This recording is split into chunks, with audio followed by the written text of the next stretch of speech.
एक mister ID सबलाई माया छ सबले माया देखाउनु पर्यो लेट्स गो हल्का फ्री स्टाइल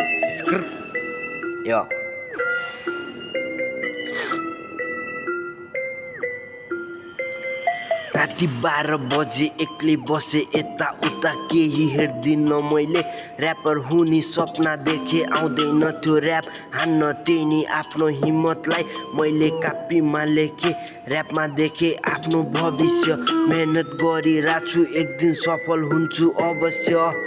भविष्य देखिरहेको छु मैले ऱ्याप सिनमा मैले भ्याक्सिनलाई ऱ्यापर हुने भ्याक्सिनलाई कतिले भन्यो छोड्थ्यो बाटो कतिले भन्यो अझै राम्रै गर्दै जात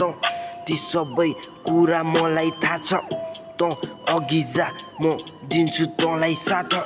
थाहा थियो मलाई यो सब कुरा हुन्छ मेरो जीवनमा मैले लेखे दिन र रात नभनी यहाँ दिनभरि कामको प्रेसर मलाई भन्नु छ ऱ्याप सिनमा सबको हेर्छ तैँले देख्छस् दाइको मेहनत तैँले देख्छ सक्छस् भने हेल्प गर नदे मलाई त्यो फोकटको लेक्चर अहिले एक्लै गाउँदा सबले पागल जस्तै देख्छ यो पागलले नै एक दिन यहाँ इतिहासमा नाम लेख्छ